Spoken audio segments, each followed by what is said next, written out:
نبی پاک صاحب الالاق سید عالم صلی اللہ علیہ وسلم نے فرمایا کہ ایک شخص رات کو ارادہ کر کے سویا تھا کہ سویرے تہجد پڑھوں گا۔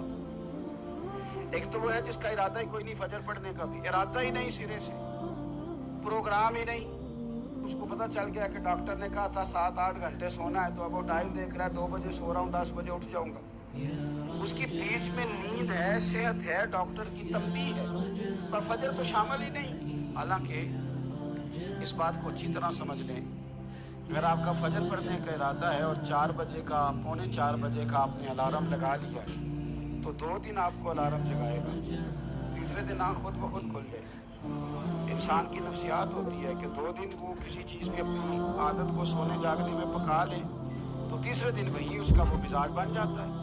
تو اگر نیت ہی نہیں، ارادہ ہی نہیں، پروگرام ہی نہیں، تو کیسے آنکھ کھلے گی؟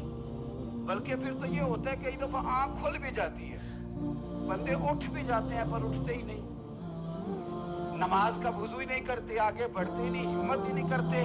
لیکن حضور کیا فرما رہے ہیں؟ کریم محبوب علیہ السلام فرمانے لگے جس کا تہجد پڑھنے کا ارادہ تھا لیکن نیند غالب آ گئی، اٹھ نہیں سکا۔ حضور فرماتے ہیں نیند تو اب اس نے پوری کر ہی لی ہے نا، پر ارادہ تھا تہجد پڑھنے کا۔ تو محبوب فرماتے ہیں نیند رب کی طرف سے صدقہ ہو گئی اور تہجد کا بھی اللہ نے ثواب عطا فرما دیا۔ ارادے صاف کرے، پکے کرے، نیتیں کھری رکھے، نیت صاف رکھے، اخلاص پیدا کرے، تو پھر تو گھر میں بیٹھے بیٹھے بڑی نیکیوں کا ثواب ملتا ہے۔ پھر تو اپنے گھر کے اندر موجود رہنے پر بھی اسے بڑے بڑے لمبے سفروں کا ثواب ملتا ہے۔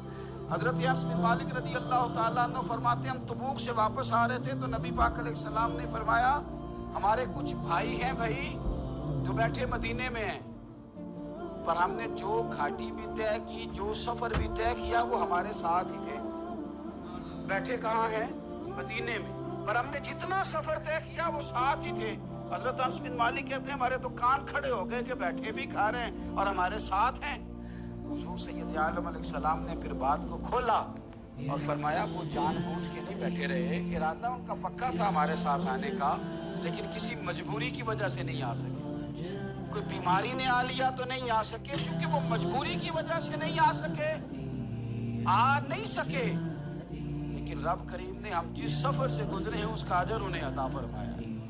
ثواب میں، اجر میں وہ برابر کے شریک ہیں، چونکہ ان کا ارادہ پورا تھا، پروگرام پکا تھا، وہ آنا چاہ رہے۔ اللہ کے محبوب صلی اللہ تعالیٰ علیہ وسلم فرماتے ہیں کہ رب فرماتا ہے ابن آدم کا ہر عمل اس کے لیے، روزہ میرے لیے، اور فرمایا میں خود جزا دوں گا روزے کی، میں خود جزا دوں گا روزے کی۔ اور حضور فرماتے ہیں روزہ ڈھال ہے، جو شخص روزہ دار ہو وہ بےہودگی سے، فحش گوئی سے اجتناب کرے۔